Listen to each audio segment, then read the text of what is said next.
cuál es la lógica humana y cuál es el alma. Yo no sé hasta qué punto somos tan lógicos. Si yo te preguntara ahora, dime Nati, ¿cuál es tu película favorita? Y tú, 1, 2, 3, ¿se te ocurrió algo? La idea que se te ocurrió es una de, con suerte, 3 o 4 que aparecieron en tu cabeza al momento que yo hice el prompt en tu cabeza. Hay quienes creen que la conciencia tal vez es una capacidad emergente que se desarrolla con la complejidad de una mente.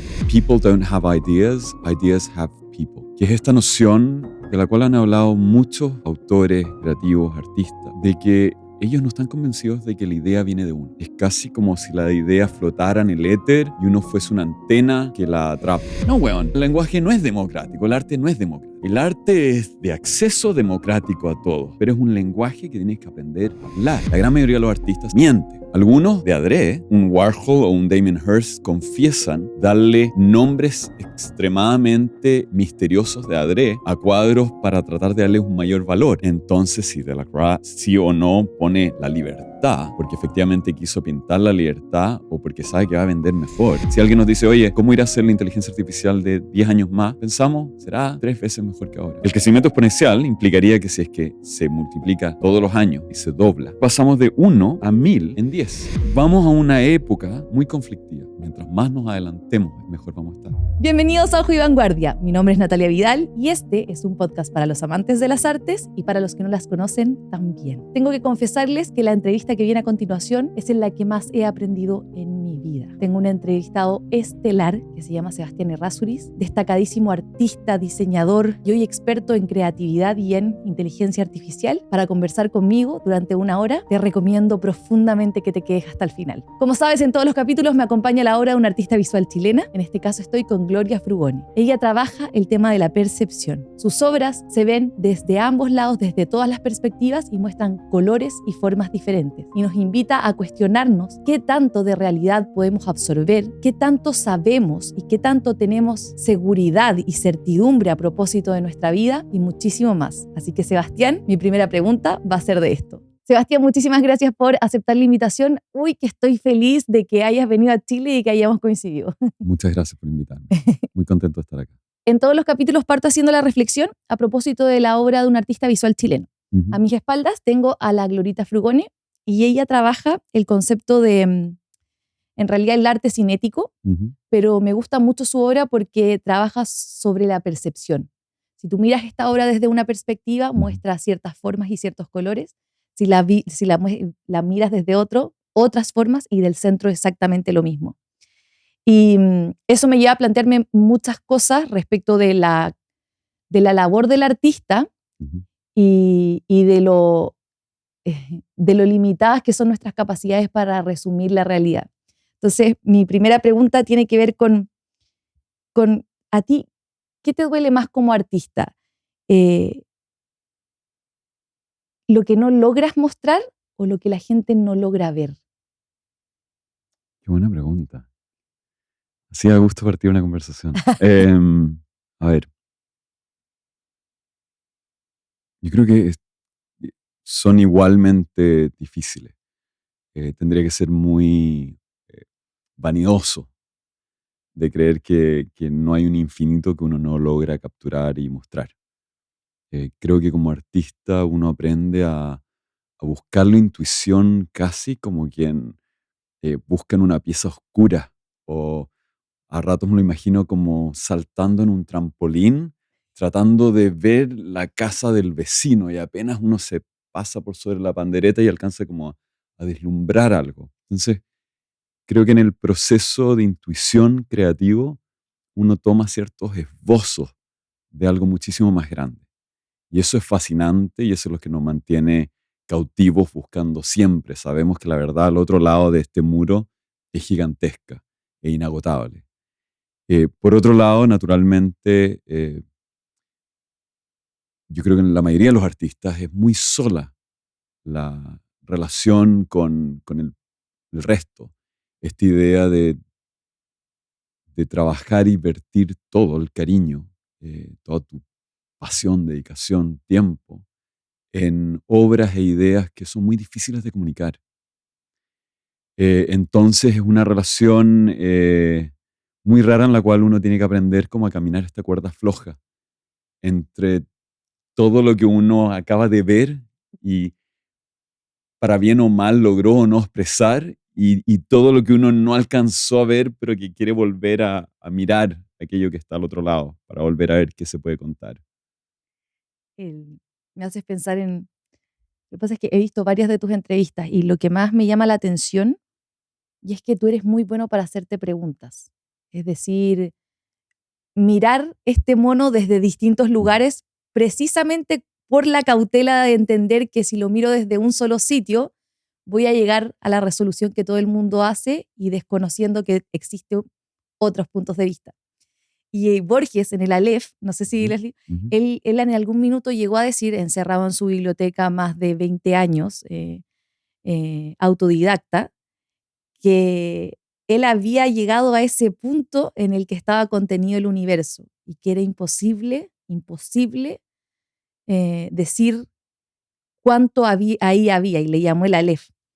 Y mi pregunta está orientada a la curiosidad. ¿Desde cuándo tienes este bichito de la curiosidad y qué tanto vas profundizando en la medida en que avanzas en tus preguntas? A ver, yo creo que esa pregunta es similar a preguntarse en la medida en que vamos avanzando como humanidad dentro de la ciencia, si es que se nos acaban las preguntas o no. Y lo que pasa es que al contrario, avanzamos y podemos ver más allá de nuestro universo, pero a su vez el límite de lo que sabíamos que existía también avanza. Por ende, como si fuera un microscopio o un telescopio, en la medida en que aumentan nuestros lentes, no dejamos, nunca llegamos al borde, al muro donde termina todo. Al contrario, siempre salen órdenes de magnitud más grande de información que no comprendíamos. Entonces creo que, eh, por lo menos hasta ahora, es infinito. Y una parte es esta búsqueda y la otra parte es la precisión con la cual aprendemos a ver. ¿Ya? Entonces, Borges será muy Borges y excelente, brillante desde un punto de vista conceptual, pero tal vez no tan preciso desde el punto de vista de su escritura. Tú podrías reemplazar ciertas palabras, ciertas frases en sus cuentos y más o menos se mantendría el mayor porcentaje inalterado del peso detrás de ellos. Tú no puedes hacer eso con ciertos otros poetas u otros escritores. Entonces, sin desmerecer a Borges, creo que en esta pasión de la búsqueda hay que aumentar siempre tanto la obsesión por mirar como la capacidad de mirar con la resolución necesaria para poder diferenciar y expresar de manera lo más exacto posible aquello que estamos viendo. ¿Me entendí? Es como pasar a tener una pantalla de televisión chica a una pantalla gigante, pero si en la pantalla gigante no aumentamos la cantidad de píxeles por metro y por ende mantenemos la resolución necesaria en la medida en que vamos agrandando y viendo más cosas, seguimos viendo con la misma nitidez y ojalá mayor. Seguimos estando en una nebulosa, vemos más pero de manera borrosa y por ende, ¿cuánto estamos viendo realmente? Aproximarnos a eso, tú lo has resuelto, obviamente ninguno de los dos lo va a resolver jamás en la vida, pero haciéndote más preguntas, ¿cómo opera tu trabajo creativo? En algún minuto vi que decías que la creatividad se puede medir. Primero, ¿cuál es el origen de que te hagas tantas preguntas? Y segundo, ¿cómo opera tu trabajo creativo? Ya, hartas preguntas diferentes. Sí. Primero, creo que hacerse preguntas es la manera más cercana a estar consciente. El pienso, luego existo, es relativamente pasivo si es que el pensamiento no incorpora la pregunta. Es cuando me pregunto, luego tal vez existo, pero solo en la medida en que también soy capaz de contestar la pregunta. Si me pregunto y no contesto la pregunta, ¿existo o estoy trayendo una respuesta que ya existía de otros y por lo tanto tal vez no existo? Entonces tal vez me tengo que preguntar y más encima encontrar una respuesta que no había sido contestada antes. Tal vez solo ahí existo. Entonces el pienso, luego existo debiese ser pregunto Descubro, luego tal vez existo. Un tema. La creatividad y los procesos de llegar a los máximos niveles de originalidad, eh, de eficiencia de respuesta a un problema, a una pregunta. Yo creo que cada uno va buscando su sistema. Yo, por un lado, hay una parte importante que es entender eh, el problema. Entonces, si esto fuera un problema matemático o un problema político y yo solo lo abarco desde un aspecto, mi respuesta va a ser insuficiente. Mientras más variables soy capaz de entender y resolver y procesar, más precisa va a ser mi respuesta. Si yo te estoy haciendo un retrato tuyo y solo me enfoco en tu mano, claro, retraté tu mano. Hay algo ahí bello en haber capturado tal vez ciertos detalles y ciertas claves tuyas. Pero si no soy capaz de retratarte completamente, y además ojalá capturar en tu esencia algo, eh, ese retrato no está resolviendo bien la pregunta de quién es Nati. ¿Me entiendes? Entonces, eh, cada uno tiene que aprender a entender, por un lado, cuál es tu capacidad real, cuál es tu nivel de procesamiento, cuántas variables puedes manejar y procesar de manera eficiente, porque también si trato de pintar algo más grande de lo Y que ambicioso. puedo, tal vez voy a fallar también. Entonces hay que aprender a entender dónde está el rango dentro del cual uno puede procesar. Y después, niveles de procesar lo más eficiente posible, para que ojalá podamos hacer la mayor cantidad de retratos posibles en nuestras vidas, contestar la mayor cantidad de respuestas posibles. Y para eso cada uno tiene sistemas. Yo paso por un periodo de aprender todo lo posible, hacerme todas las preguntas que se me ocurran al respecto hasta sentir que ya no se me ocurre nada más sobre el tema. Y después paso a no pensar, porque creo que racionalmente nuestra velocidad de procesamiento es mucho más lenta que intuitivamente.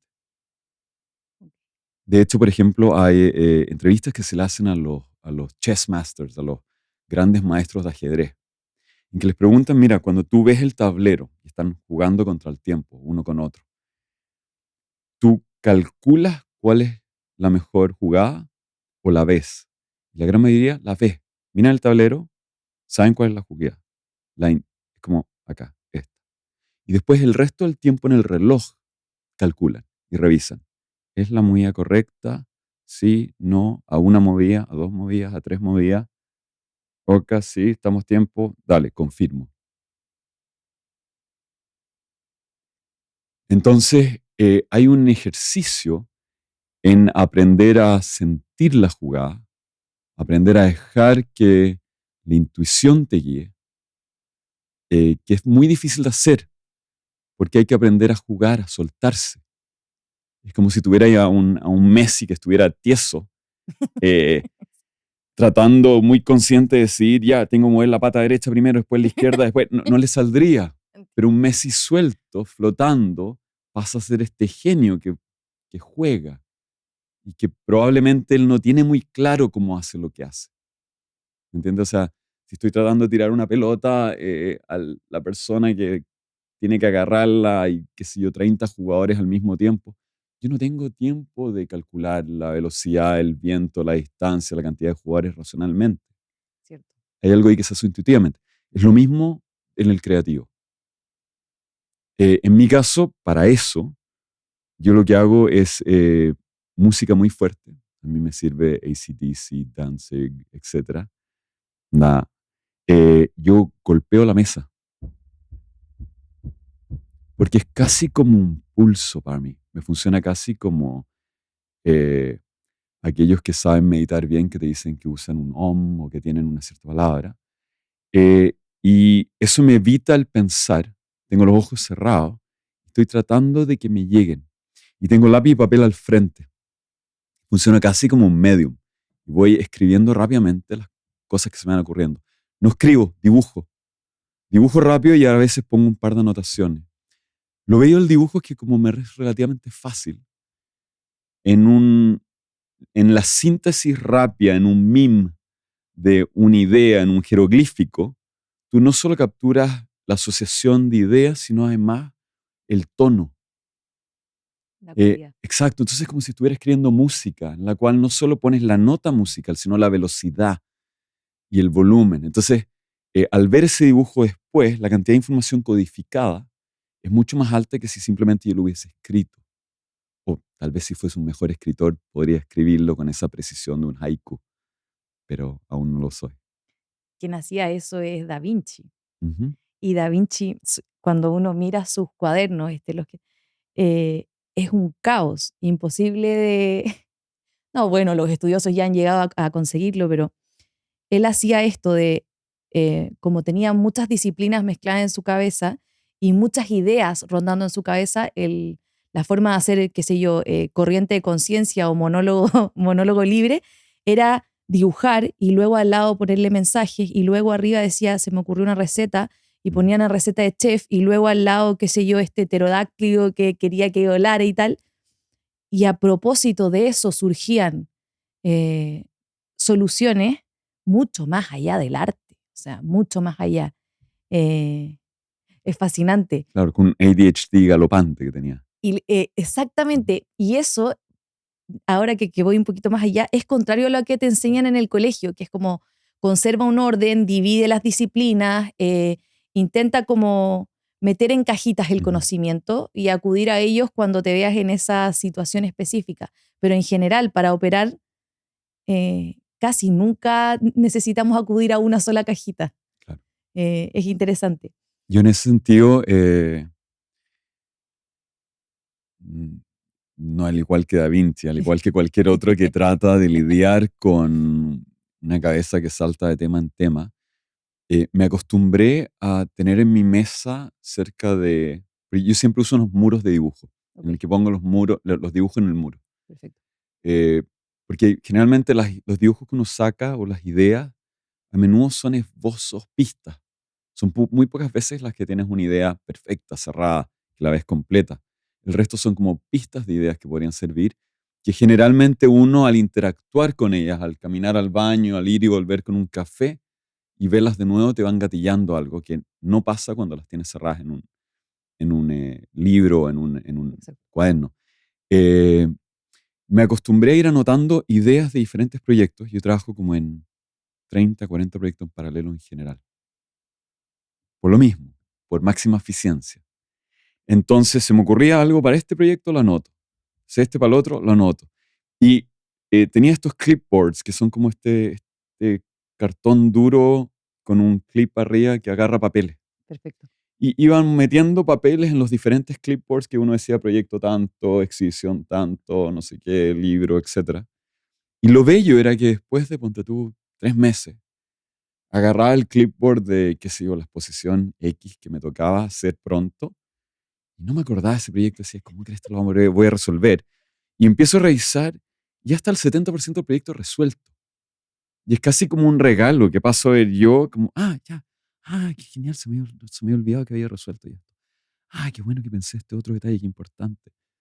Entonces hay algo bellísimo ahí de enfrentarse después de manera muy consciente a un proyecto con tu recolección de todas tus pequeñas ideas que se te fueron ocurriendo. Casi como si tuvieras un asistente que te dice como, Sebastián, acuérdate que en relación a este proyecto me dijiste que te recordara que era importante incluir este detalle. Antes de continuar, déjame hacerte una mención. Hace unos meses descubrí una plataforma que me cambió el trabajo por completo. Funciona para profesionales independientes, para creadores de contenido o para todos aquellos que hagan clases online, asesorías, talleres, levantar clases pregrabadas y tal. Yo no sabía ni hacer un sitio web, ni conectar métodos de pago, ni mucho menos tenía ordenada mi agenda. Y hoy, gracias a Flycrew, todo esto se ha resuelto en un solo lugar. Puedo agendar mis asesorías y tener un calendario ordenado. Ellos se encargan de que me llegue todo en el momento justo. Puedo hacer inscripciones a mis cursos gratuitos y pagos. Puedo levantar material para que quede disponible en la web y mis alumnos puedan entrar. Hay comunidades vigentes, todo conectado en un mismo sitio. Puedo incluso tener mi sitio web montado ahí y dejarlo listo en 5 minutos. no es broma. Si estás planteándote la idea de hacer cursos online o de explorar nuevas verticales que tengan que ver con productos digitales, por favor entra a flycrew.com, créate una cuenta y el equipo te ayudará a crear tu oferta soñada. Sigamos con el podcast. Ese tipo de asociaciones, ya he visto que ahora has hablado mucho de la inteligencia artificial y en general en este podcast decimos, o la respuesta que recibo más es, la inteligencia artificial es fantástica, pero no reemplaza al alma humana. ¿Reemplaza la lógica humana? Eh, Habría que preguntarnos primero cuál es la lógica humana y cuál es el alma. Eh, entonces, yo no sé hasta qué punto somos tan lógicos nosotros. No sé hasta qué punto tenemos tanto control de lo que hacemos. Hay ciertos teóricos, Sam Harris, por ejemplo, que habla de que él cree que nosotros no tenemos la capacidad de tomar decisiones. Que si yo te preguntara ahora, dime Nati, ¿cuál es tu película favorita? Y tú digo, un, dos, tres, ¿se te ocurrió algo? Eh, la idea que se te ocurrió, la película que se te ocurrió, es una de, con suerte, tres o cuatro que aparecieron en tu cabeza al momento que yo hice el prompt en tu cabeza de preguntarte cuál era la película favorita. No pudiste pasar primero por las 3000 que tal vez has visto hasta este momento en tu vida. Mucho menos pudiste medirlas, calcular cuál te gustaba más. E incluso desde las tres, probablemente como que tu cabeza hizo un salto hacia una, casi como cuando el mozo está apurando y por tercera o cuarta vez y la conversación está demasiado entretenida y llega y dice, bueno, ya decidieron y tú decís, el lomo. ¿Realmente elegimos el lomo o en ese momento aparece el lomo? ¿Ya? Hay muchos que creen que la manera en que funcionamos a través del mundo se basa en las circunstancias que nos han pasado antes, nuestro ADN, nuestra estructura genética, etc. Entonces, lo primero, no sé hasta qué punto no podría reemplazar nuestra lógica si está basada en toda la lógica de la historia de la humanidad, de toda la información que hemos generado jamás. Eh, en base al componente de alma, que es este componente espiritual, mágico, que le asignamos dependiendo de nuestra religión, de nuestras creencias, no lo sé, está por verse. Hay quienes creen que eh, por lo menos la conciencia eh, tal vez es una capacidad emergente que se desarrolla con la complejidad de una mente y que es casi una manera de ayudar a una persona, a un ser a poder funcionar, que es como es- me encanta que entramos media hora en el podcast y estamos tratando de definir la conciencia. The hard Perdón. problem of consciousness. A ver, a tu audiencia, que son mayoritariamente artistas, van a tal vez poder reconocer que si es que alguna vez en algún país que era legal han fumado marihuana, se acuerdan de la capacidad de sentir que el tiempo está reduciéndose. ¿Ya? O sea, yo creo que todos sentimos, aquel que se ha fumado un pito sabe que la sensación de que han pasado una hora, cuando en verdad solo pasaron 14 minutos cuando uno mira la hora, hay algo raro en la percepción del tiempo. Nuestra percepción pasa a ser cambiada, que nos da una pista de que nuestra percepción en general es una construcción, ¿ya? Que puede ser regulada y modificada. Si es que efectivamente la sensación de hacer más lento el tiempo es porque pasamos a enfocarnos en un solo par de elementos y eliminar distracciones, es casi como si pasáramos a procesar eh, es como si pasáramos a procesar de manera más lenta una película, ¿ya? Ok. Imagínate, la película tiene 30 frames por segundo, o 24 en el caso del cine, y tenemos la percepción, la sensación de movimiento. Pero si nosotros lo hacemos cada vez más lento, finalmente llegamos a una sola imagen, ¿ya? Cuando, Si tú fumas un caño, pasáis a estar como consciente de que estáis agarrando la cuchara. ¿Cachai? Estáis como, wow, estoy. Ahora, si y estoy ya, y tengo que, oh, me están preguntando algo, tengo que sonar y hablar rápido y sonar como que estoy bien, no me vayan a pillar. ¿Me entendí? Esa conciencia de estar tratando de tomar cada decisión que si no haríamos muy fluido, sin ni siquiera darnos cuenta.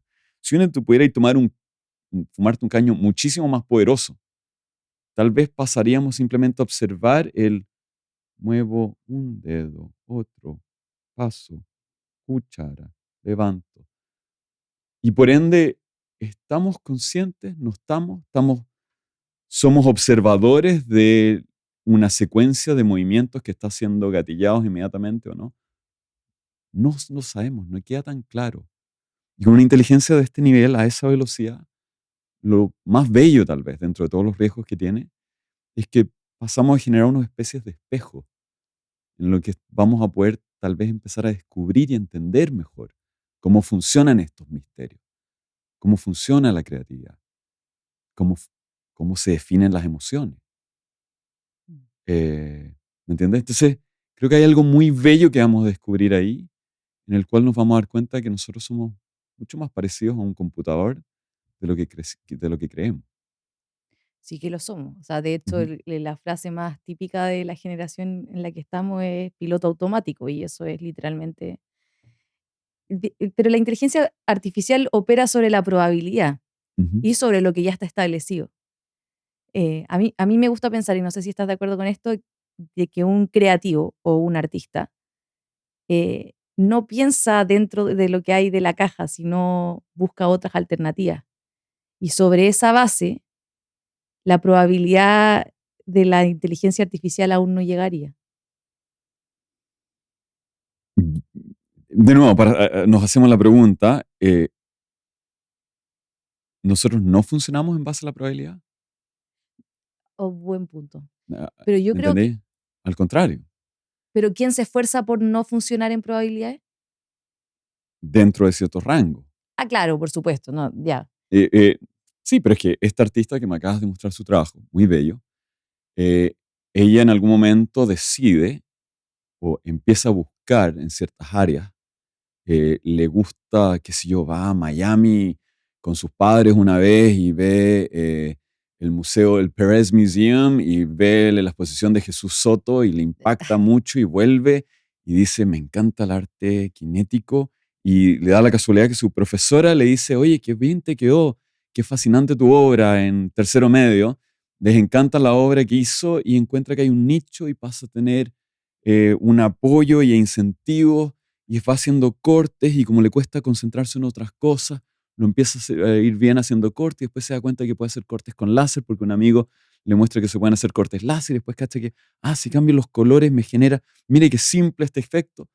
Y empieza a funcionar dentro de lógicas muy acotadas.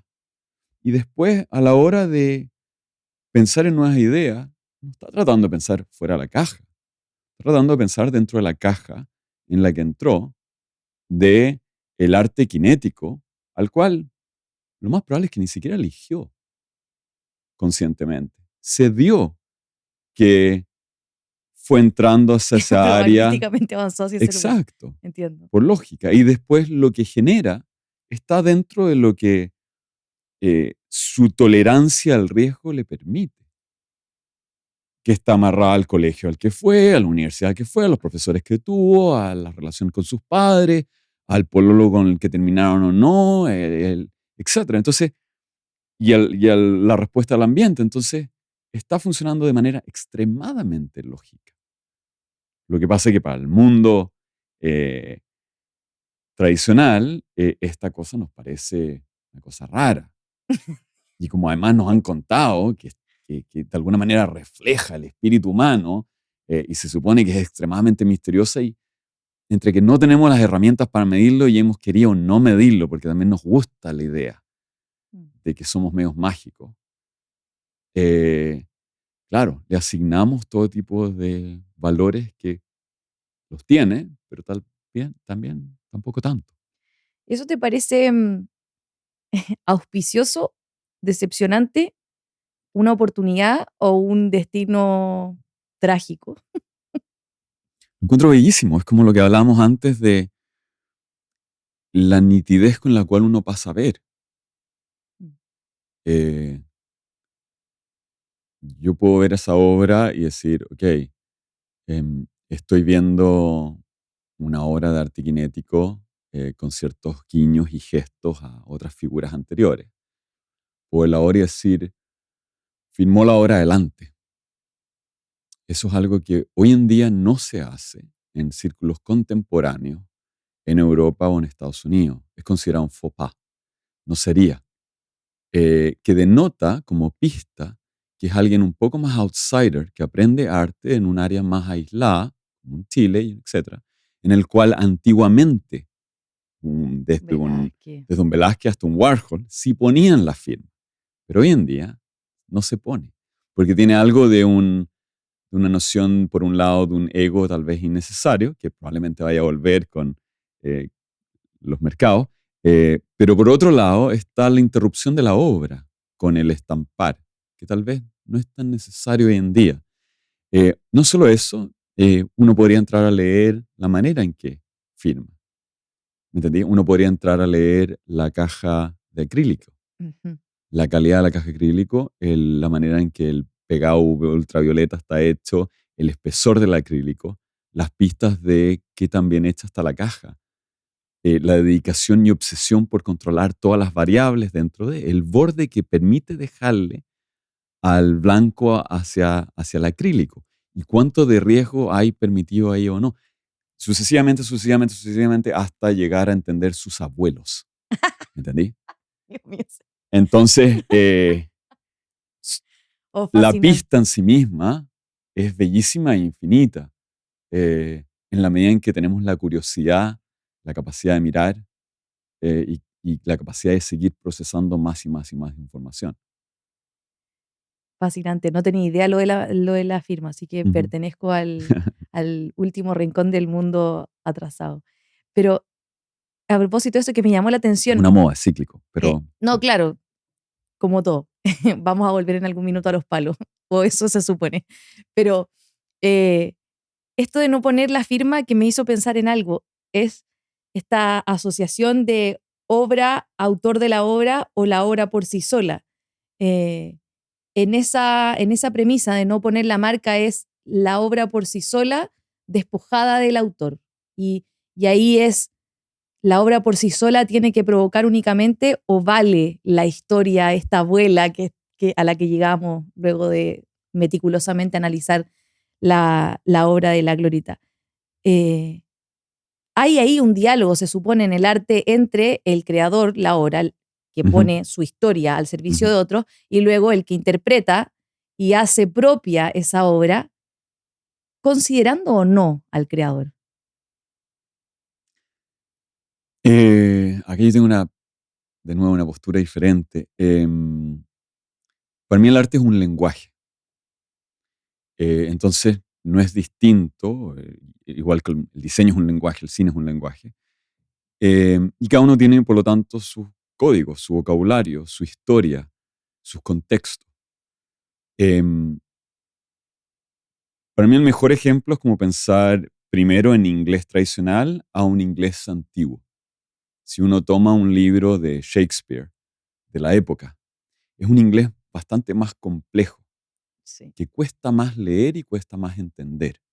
Ahora, si uno sabe inglés antiguo, no solo puede entender tal vez la totalidad, el 100% de lo que se está diciendo, pero además si tú entiendes de historia, pasas a entender los innuendos sexuales, tal vez, que por ejemplo están escondidos, que a Parra le encantaba Sí. hablar de ellos, por ejemplo, ¿me entiendes?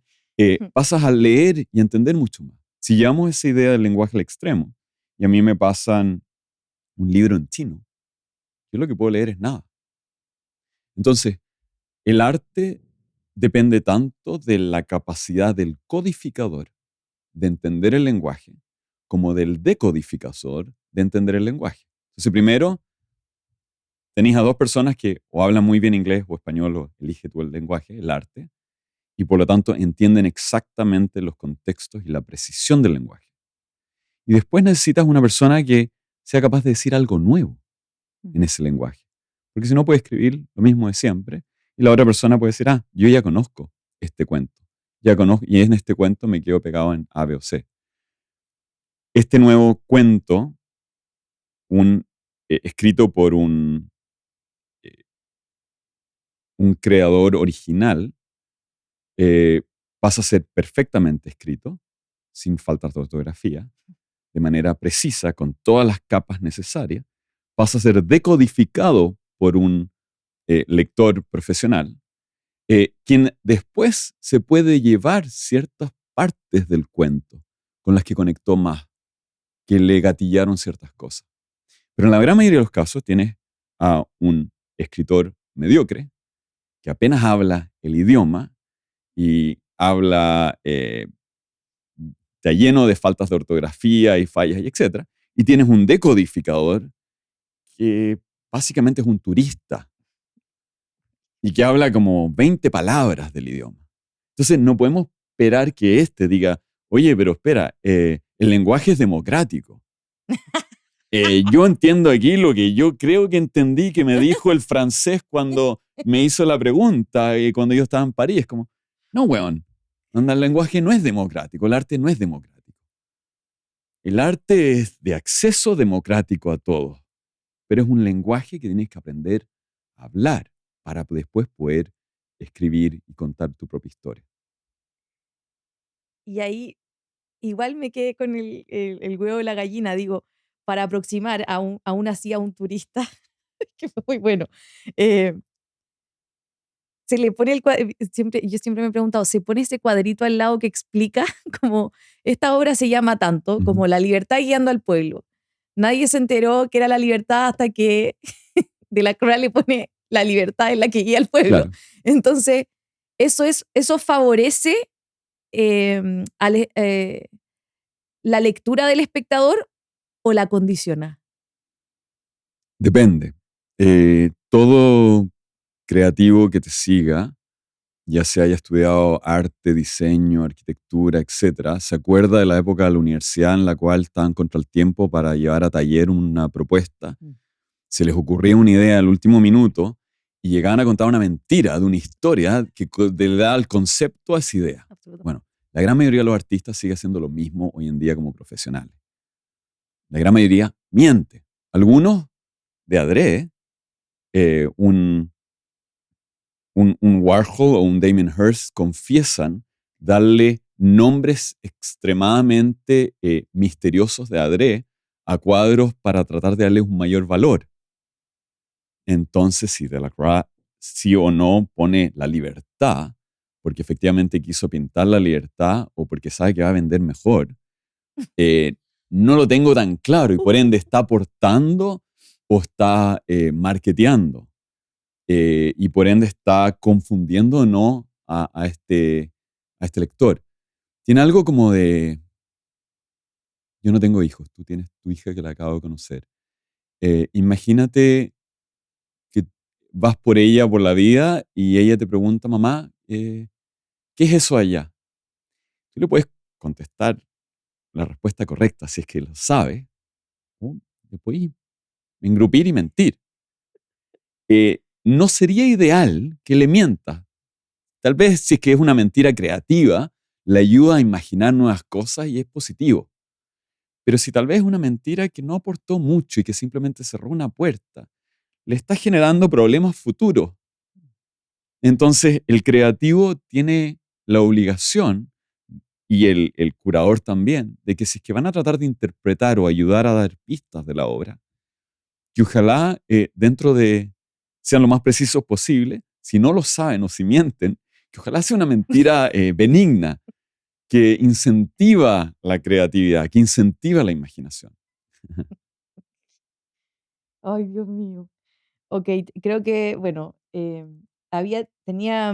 voy a entrar a la inteligencia artificial de Ujú, lleno, pero había rescatado Pobre Borges, lo hemos hecho de bolsa hoy día, pero él tiene un poema que se llama El Hacedor y habla de la máquina, ujú. que ahora yo ya te juro por Dios que voy a salir y no sé si somos máquinas o no sé qué diablos somos, pero dice, la máquina es un espejo que nos devuelve nuestra propia imagen, que es más o menos lo que tú me estabas Ujú. diciendo. Aunque una imagen que en su vertiginosa multiplicación, en su incansable juego de repeticiones y simetrías, tal vez presuma de original. Ujú. Es más o menos lo que estabas diciendo. Y yo decía, Borges está literalmente indicando lo que me estabas diciendo, es nosotros somos una secuencia de repeticiones o de decisiones previsibles Ujú. que pensamos son imprevisibles, pero que en la medida en que las repetimos más y más y más y más veces, presumimos de originales. Claro. Presumimos de vivo. Eh, no es cierto. Pero Presumimos de independiente. fíjate que cuando yo estaba estudiando Ujú. esto, yo enseño storytelling. Ujú. Enseño a la gente a escribir, pero a través de la historia. Y hubo un libro que a mí no me gustó mucho, pero en una de sus partes de Napoleon Hill, que él explicaba de dónde viene la inspiración. Y es súper difícil en un curso definir la inspiración.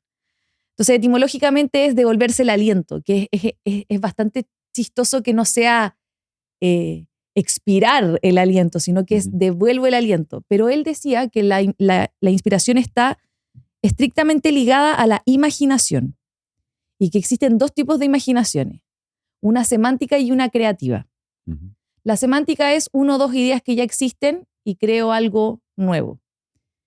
Y la creativa la asocia a un estado mental de creatividad pura. Ok.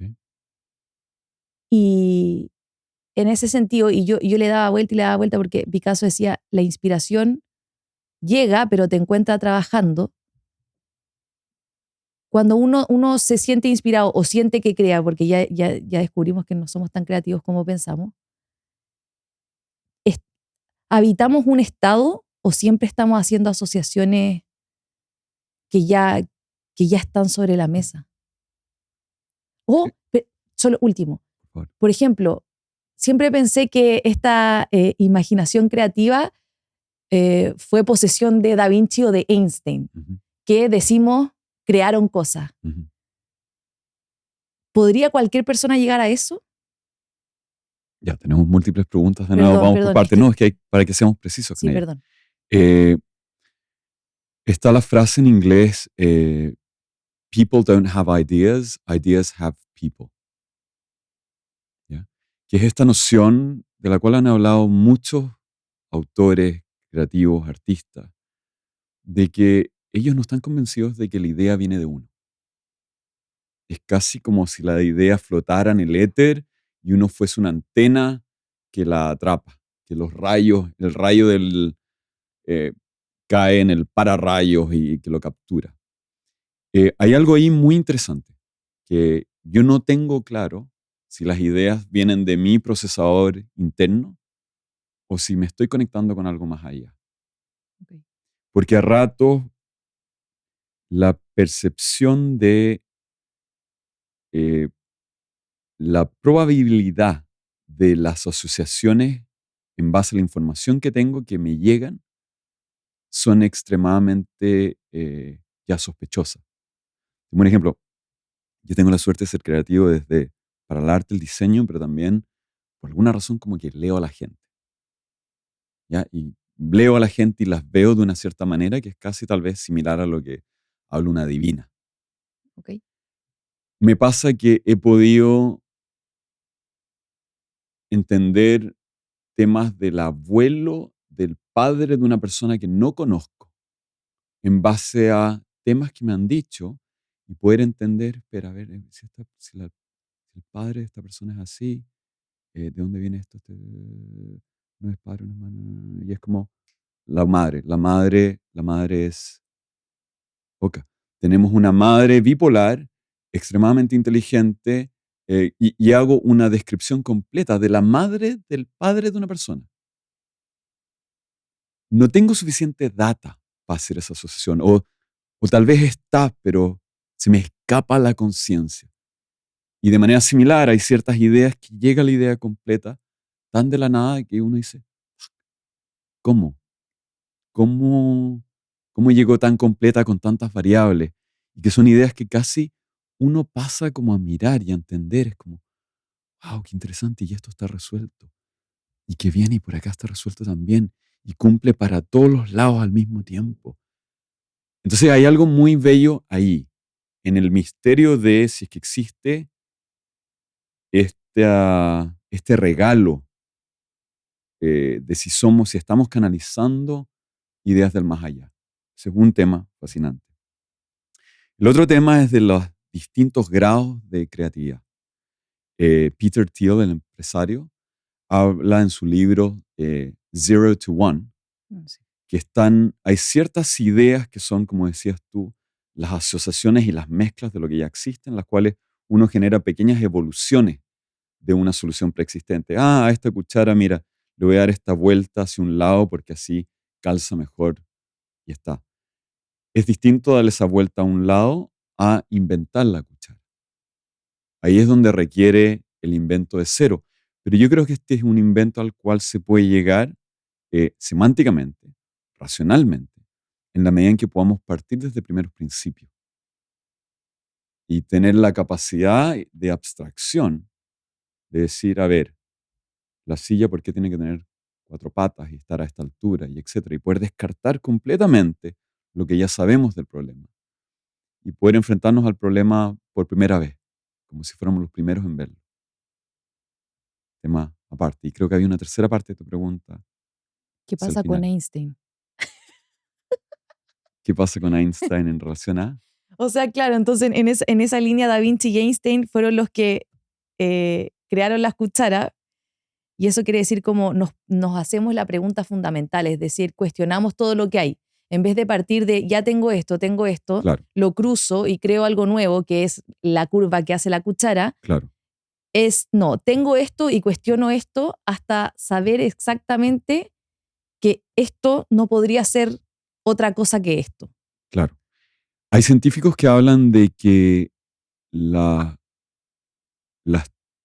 teorías a menudo se les aparecen como intuiciones y ¿Ok? que tal vez de manera parecida al ajedrecista, después van y en base a la intuición, a la hipótesis, que a ratos no es tan racional, a ratos es un chispazo, después pasan a hacer la asociación de revisar con la física o la matemática necesaria a ver si efectivamente funcionaba. Y a menudo en esta búsqueda hablan de que existe belleza en la verdad, Mm. de que en la simpleza de una idea, en la simpleza de una ecuación matemática, E equals mc2, está tan destilada, tan apretadita, Mm. que, que resuena a verdad. Antes siquiera incluso de llegar a poder procesar y revisar si la teoría es correcta. A rato suena correcto, a nivel guata. Hay algo ahí en que nuestra intuición algo nos dice. Entonces, no tengo claro de nuevo si eso es simplemente nuestro procesador interno, no consciente, tal vez el que está a cargo de todas las decisiones, que tiene esa capacidad y que nos entrega estas pistas que reconocemos, o si es que estamos canalizando cosas externas. En este minuto estoy así como...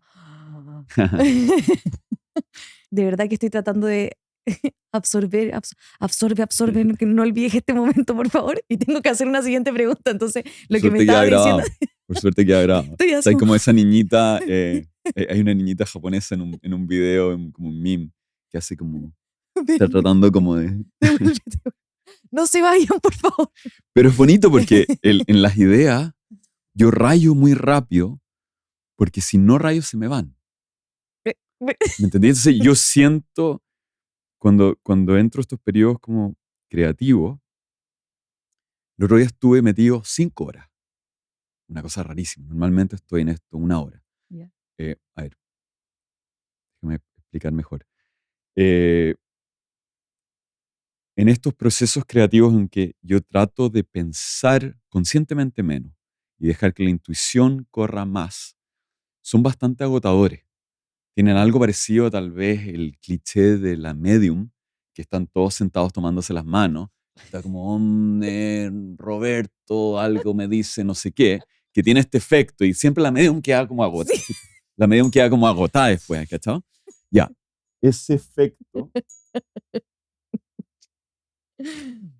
ese efecto a mí me pasa y lo siento y me resulta agotador. Yo quedo agotado. Y esta ventana está abierta por una cierta cantidad de tiempo, casi como en las películas, el portal para viajar al tiempo, que se Sí, sí. abre por un cierto rato y es como se va a cerrar el portal, hay que volver, si no nos vamos a quedar atrapados en la Edad Media o con los dinosaurios. Eh, el portal se abre por una cierta cantidad de tiempo. Entonces tenéis que aprovechar al máximo el tiempo estando adentro. Y muchas de las cosas que ves, tal vez no las vuelvas a ver. Entonces, yo sí estoy tratando de agarrar todo lo que puedo y de rayar y dibujar lo más rápido posible todo lo que estoy alcanzando a ver, por si acaso. Me pasa que, y aquí estuve en el estado hace como una semana, que estuve con una amiga y estuve 5 horas. Y le decía a mi amiga, chica, necesito que, ayúdame, necesito entrar a este tema, ayúdame, te voy tirando pistas y yo iba anotando como un loco en post-its, pegándolos en unos ventanales por todas partes, anotando, saltando de tema en tema. Yo tenía que mantener la vista abajo, de adré. Mantenía la vista abajo porque si levantaba la vista, basaba en mucha información y me salía. Entonces necesitaba mantenerme abajo, no mirando, no quiero mirar, estoy tratando de asociar y estoy libre y suelto y tratando de saltar de tema en tema y buscando la pista y tiraba algo y espera, es que por qué y esto y no sé qué y tirar y el que me respondiera ciertas cosas me ayudaba a ir anotando y era casi como una frenzy, lo más rápido que podía. Y se generan estos elementos en los cuales en su momento viste muchas verdades que acá de nuevo, yo no fumo tanto pito, pero hay algo parecido en cuando uno cree que se le ocurrió una idea genial y la mañana siguiente tú veías esta weá y decís, ¿qué mierda estaba pensando? Pero en su momento hacía mucho sentido, ¿me entendí?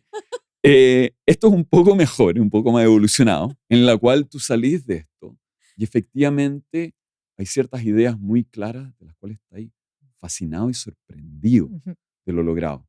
Pero también hay otras cosas borrosas que ya no lográis ver el contexto que permitieron que fueran lógicas y que están ahí medias borrosas. Hay unos puentes que te cuesta agarrar y que esperas en el próximo viaje en el tiempo poder volver a entender más y seguir armando este mapa de este mundo que viste. Fascinante, fascinante, fascinante. No, no, estoy así como worthless. Eh, Voy a hacer mis dos últimas preguntas que son súper ligeras para todo lo que hemos Qué hablado, bueno. pero en algún minuto tú dices que se ha generado un 30-40% de desempleo gracias a la inteligencia artificial. Y eso lo dijiste hace 2 años. Eso tiene que ser peor aún hoy día. Que se iba a generar, Ah, ¿no se ha generado todavía? no aún, Ok, en este momento, y el destino, ¿cuándo se estima que eso va a ocurrir? ahora pronto. Y luego, hacia más el futuro, ¿va a seguir aumentando ese porcentaje o se va a readecuar el mapa y nos vamos a dedicar a distintas cosas? Claro, yo creo que en este momento estamos, a ver, eh, la inteligencia artificial, tema gigantesco, pero para tu audiencia, tal vez lo más importante en este momento para esta pregunta es el crecimiento exponencial que tiene. Ujú, Entonces, nosotros como humanos no estamos acostumbrados a entender en qué consiste el crecimiento exponencial, ujú. ¿ya? Nos dicen y lo escuchamos, y si alguien nos dice, oye, ¿cómo irá a ser la inteligencia artificial de 10 años más? Pensamos, será 3 veces mejor que ahora, 4, será 20 veces. Eh, El crecimiento exponencial implicaría que si es que se multiplica todos los años y se dobla, ¿ya? El pu es 1, 2, 4, 8, 16, 32, 64, 128, 256, 512, eh, 1024. Entonces pasamos de 1 a 1000 en 10, ¿ya? Ahora, la inteligencia artificial no se está duplicando todos los años, se está duplicando cada 3 o 4 meses.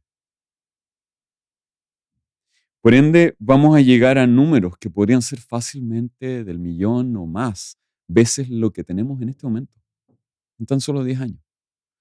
Nosotros nos cuesta imaginarnos, si yo te dijera, imagínate un vaso, 5 vasos, 20 vasos, 100 vasos todavía ya, 100 vasos, un 10 por día, un cuadrado, 1000 vasos, chucha, 1 millón de vasos, ya Imposible. no puedes, no nos Es da la imposible. capacidad, mucho menos de entender el impacto que esto tienen como elementos que pasan a impactar toda la sociedad.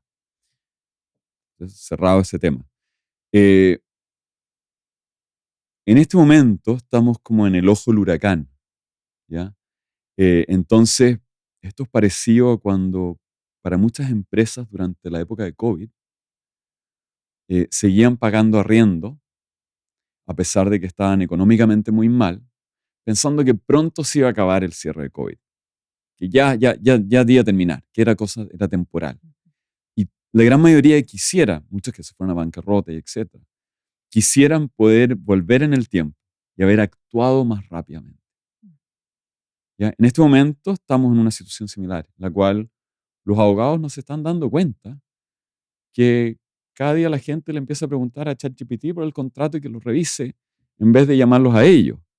Y el doctor no se está dando cuenta que nosotros todos ingresamos nuestros síntomas con chat en vez, o que Google acaba de anunciar que ellos son 4 veces más precisos que cualquier doctor en diagnosticar una enfermedad. Eh, Psicólogo no se está dando cuenta que las nuevas generaciones le preguntan a AI un upload de una foto, un screenshot de su conversación con una pareja que les diga qué decirle. O que hoy en día las conversaciones personales, íntimas, de cómo vivir la vida, de cómo contestar las respuestas más importantes, no están eh, siendo hechas con su padre, su profesor, su psicólogo, sino que con esta máquina y que esas curvas solo se están disparando. Entonces, nosotros muy rápido vamos a entrar a una época en la cual nos va a empezar a llegar la cuenta. Y ahí se van a generar quiebres. Entonces, mi rol como un creativo obsesivo que aprende a entrar en áreas sin mayor miedo o a ir dejando el miedo para tratar de ver lo que es verdad. Y a su vez trato de destilar ideas de manera que puedan ser entendidas de la manera más simple posible. Yo tengo la urgencia de tratar de que todos imaginemos juntos lo que se viene, porque solo si lo podemos imaginar, podemos tratar de prepararnos. Y solo si logramos generar el valor necesario para enfrentarlos, podemos pasar de la inercia de estar como el conejo con las luces en la cara, congelado, a punto de que nos aplaste el camión. Entonces, dicen que los artistas debiesen dedicarse a eh, retratar el tema más importante de su época. Y hoy día no existe un tema más importante que la inteligencia artificial. Podría teóricamente ser tal vez la tecnología más importante de la historia de la humanidad. Y por ende, como creativos, tenemos que designar por lo menos alguna parte de nuestras capacidades a ella. Y nosotros como creativos tenemos una responsabilidad. Esta idea de que el artista y la obra del artista está lista solo cuando el artista quiere y que el artista solo tiene obligación para consigo mismo, me parece muy egoísta. Mm. Somos todos partícipes de una sociedad. Tenemos un rol que cumplir y nos corresponde ayudar. O sea, en esa línea, ¿estamos condenados o vamos a ir hacia otro lado? El problema es el proceso intermedio, como preguntabas tú antes. Entonces, eventualmente los estudios de inteligencia demuestran que con mayor IQ generalmente la gente pasa a comprender mejor al otro y hay una especie de empatía relacionada. En teoría, una inteligencia infinitamente más inteligente que nosotros debiese tener algún grado de empatía de querer cuidarnos o no dañarnos. El mayor problema, naturalmente, son las aplicaciones de esa inteligencia hechas por humanos que no necesariamente ni siquiera son malignos, sino que no pensaron bien lo que estaban haciendo y tenemos que lidiar todo con las repercusiones. Pero aún así, antes, en esta primera etapa, es entender que históricamente, en cualquier país, cuando hay un desempleo que pasa los 2 dígitos, pasa el 10%, la gente sale a las calles a protestar.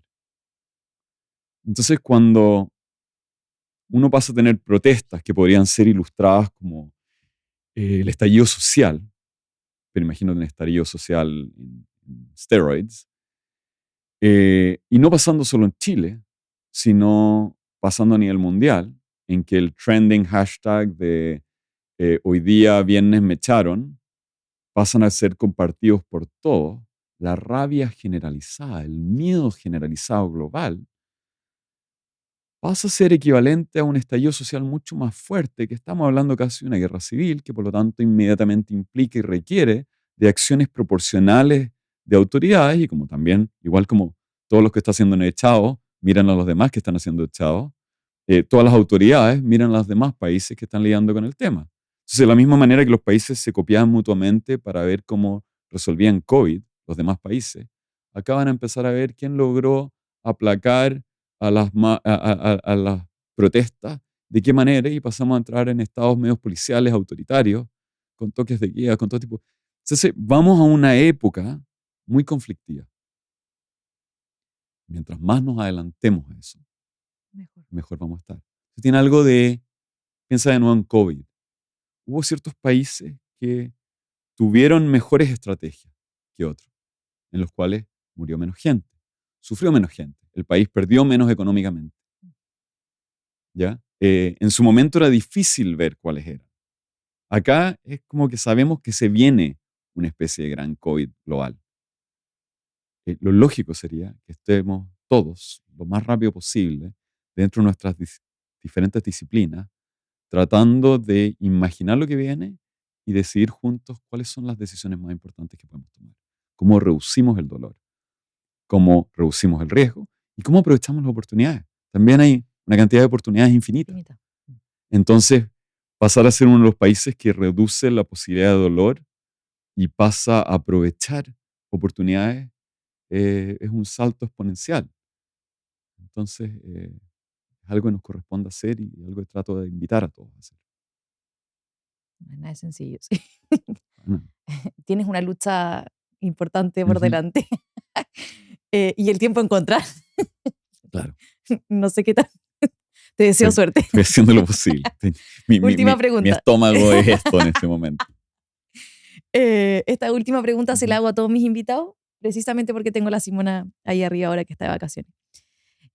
¿Cómo crees tú que como sociedad, desde el Estado, como papás también, debiésemos fomentar que los niños crezcan más vinculados con su sensibilidad y que vean en las artes una oportunidad de vida?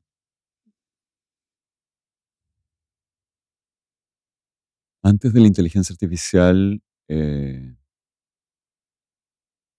hubiera hablado de la necesidad de explorar en las artes plásticas, en el ir a museos, etcétera, la posibilidad de aprender a jugar con la creatividad. Em, Hoy en día creo que tenemos que hacer unos saltos mucho más fuertes, más agresivos, porque tenemos que avanzar más rápido en poco tiempo. Entonces creo que la, la capacidad de pensar de manera más conceptual es vital. Tenemos que inculcar en ellos la filosofía. De- La filosofía es fascinante porque hasta hace unos 20 años atrás no tenía mucho sentido ser filósofo. im- Implicaba el desafío de tratar de contestar las respuestas de la humanidad que habían sido ya contestadas por muchas de las figuras más brillantes de la historia, y por ende hacía muy poco probable que uno pudiera contribuir algo. Pero como el contexto ha cambiado y los desafíos son nuevos, eh, aprender a preguntar va a ser clave, especialmente en una era en la cual la máquina nos puede contestar básicamente cualquier cosa que preguntemos, en la cual la máquina pasa a ejecutar, a fabricar cualquier idea que tengamos. Entonces pasar a preguntar el por qué y pasar a jugar con, pero mamá, ¿por qué? Y después volver a seguir. Hay un chiste de Louis C.K.